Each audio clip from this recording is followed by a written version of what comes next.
Hi friends, welcome to Nisha's food hut Tamil. இன்றைக்கி நம்ம பார்க்க போகிற ரெசிபி வந்து பார்த்திங்கன்னா plain குஸ்கா ரைஸ் எப்படி செய்கிறதுங்கிறத பார்க்க போகிறோம். இது வந்து ரொம்ப ஈஸியான ப்ரொசீஜருங்க. நிமிஷத்தில் நம்ம செஞ்சு முடிச்சிடலாம். வாங்க நம்ம எப்படி குஸ்கா செய்கிறதுங்கிறத பார்க்கலாம்.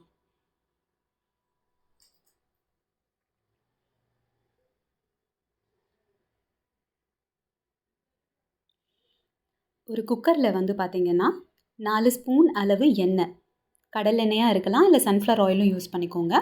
அது கூட வந்து பார்த்திங்கன்னா 1 ஸ்பூன் நெய்,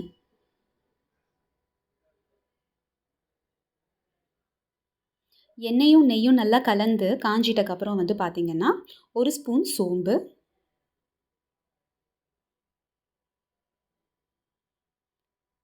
பட்டை 1,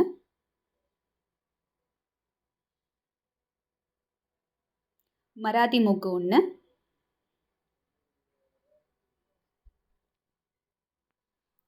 கிராம்பு வந்து பார்த்திங்கன்னா ஒரு 3லிருந்து 4 சேர்த்துக்கலாங்க. நான் 3 தான் சேர்த்துருக்கேன். ஒரு நட்சத்திர சோம்பு 1,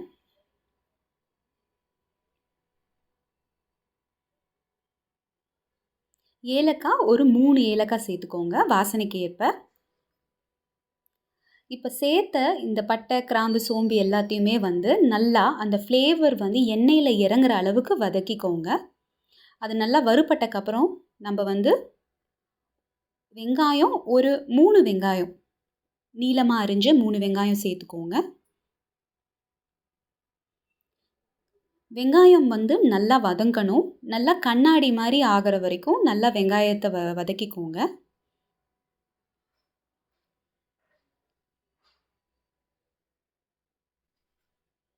இப்போது வந்து காரத்திற்கு தேவையான பச்சை மிளகா நான் 2 எடுத்திருக்கேங்க. 2ஓ 3ஓ உங்களோட காரத்தோட தேவைக்கேற்பக்காக நீங்கள் சேர்த்துக்கலாம். இஞ்சி பூண்டு விழுது ஒரு 2 ஸ்பூன். இப்போ இந்த பச்சை வாசனை போகிற அளவுக்கு வந்து நல்லா வதக்கிக்கோங்க. இஞ்சி பூண்டில் இருக்கிற அந்த ரா ஸ்மெல் போகிற அளவுக்கு வதக்கிக்கோங்க.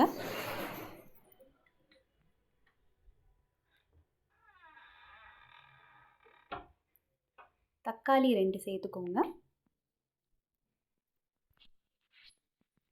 தக்காளி நல்லா அதோட அந்த ஒரு ஸ்பான்ஜினஸ் ஆகிற வரைக்கும், அதாவது நல்லா குழஞ்சி வேகிற அளவுக்கு வந்து தக்காளியை நல்லா வதக்கிக்கோங்க. நம்ம இந்த மாதிரி வதக்கி செய்யும்போது அந்த ஃப்ளேவர் வந்து நம்ம போடுற அரிசியில் வந்து இறங்கிடும். அதனால் குஸ்காவோட டேஸ்ட் வந்து பார்த்திங்கன்னா நல்லா கிடைக்கும். இப்போது நான் வந்து தேவையான அளவு உப்பு, 1/4 ஸ்பூன் அளவு மஞ்சத்தூள் சேர்த்துருக்கேன். அதோடு வந்து பார்த்திங்கன்னா 1 ஸ்பூன் மிளகாய்த்தூள், நான் வீட்டு மிளகாய்த்தூள் தாங்க எடுத்திருக்கேன். இதை சேர்த்துட்டு நல்லா ஒரு நிமிஷம் வதக்கிக்கோங்க. நம்ம இப்போ உப்பு சேர்த்துருக்கிறதுனால சீக்கிரம் வதங்கிடும் வெங்காயம், தக்காளிலாம். அதோடு வந்து பார்த்திங்கன்னா தயிர், கெட்டி தயிர் ஒரு 3 ஸ்பூன் அளவு வந்து நான் சேர்த்துருக்கேன். நல்லா வதக்கிக்கோங்க. நம்ம வதக்கிறது வந்து பார்த்திங்கன்னா நம்ம ஊற்றின எண்ணெய் வந்து அந்த வதக்கின வெங்காய தக்காளியிலேருந்து பிரிஞ்சு வர்ற அளவுக்கு வதக்கணும். அப்போ தான் குஸ்கா டேஸ்ட்டாக இருக்கும். இதோடு வந்து பார்த்திங்கன்னா ஒரு பாதி, 1/2 கப் அளவு புதினா, 1/2 கப் அளவு கொத்தமல்லி இலை எடுத்திருக்கேன். அதையும் சேர்த்துக்கோங்க. நல்லா கலந்து விட்டுக்கோங்க.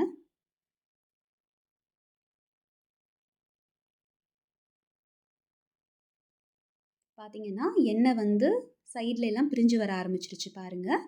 இந்த மாதிரி சமயத்தில் வந்து தான் நம்ம வந்து அரிசியை வந்து வேக வைக்கிறதுக்கான தண்ணியை வந்து நம்ம சேர்க்க போகிறோம்.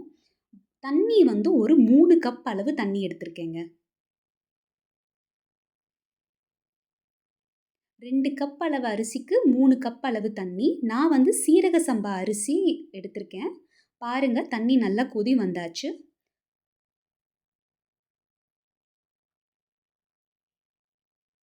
இந்த மாதிரி நல்லா கொதி வந்துட்டக்கப்புறம் வந்து நான் வந்து ஒரு 15 நிமிஷம் ஊற வச்சு எடுத்த ஜீரக சம்பா அரிசி 2 கப்பு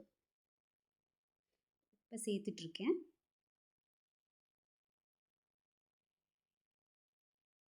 நல்லா இந்த மாதிரி அரிசி வந்து கொதிக்கட்டுங்க. அரிசிலாம் பார்த்திங்கன்னா ஒன்றோடு ஒன்று மேலே வந்து எழும்பி வர்ற வரைக்கும் கொதிக்க விடுங்க. இது நல்லா இந்த மாதிரி கொதித்து வந்தக்கப்புறம் குக்கர் மூடியை போட்டு மூடிடுங்க. தம்மில் வச்சுருங்க. விசில் போட்டு நீங்கள் சமைக்கிறீங்கன்னா ஒரு விசில் வந்த உடனே ஆஃப் பண்ணிவிடுங்க. இல்லைன்னா தம்மில் வைக்கிறீங்கன்னா விசில் எதுவுமே போடாமல் லோ ஃப்ளேமில் 15 நிமிஷம் குக் பண்ணுங்கள். 15 நிமிஷம் ஆயிடுச்சுங்க. இப்போ பார்த்தீங்கன்னா நம்மளோட குஷ்கா ரைஸ் வந்து உதிரி உதிரியாக எவ்வளோ அழகாக வந்திருக்குன்னு பாருங்கள். அரிசியும் வந்து ஒன்றோட ஒன்று ஒட்டலை. நம்ம சேர்த்துருக்க எண்ணெயாக இருக்கட்டும், ஸ்பைஸாக இருக்கட்டும், எல்லாமே வந்து பார்த்திங்கன்னா நம்ம அளவு ரொம்ப கம்மி அளவில் தான் சேர்த்துருக்கோம். பாருங்கள், உதிரி உதிரியான நம்மளோட பிளெயின் குஷ்கா ரைஸ் ரெடி. இதை கண்டிப்பாக வீட்டில் ட்ரை பண்ணி பாருங்கள். ட்ரை பண்ணி பார்த்துட்டு நம்மளோட நிஷாஸ் ஃபுட் ஹட் தமிழ் சேனலுக்கு சப்ஸ்கிரைப் பண்ணுங்கள்.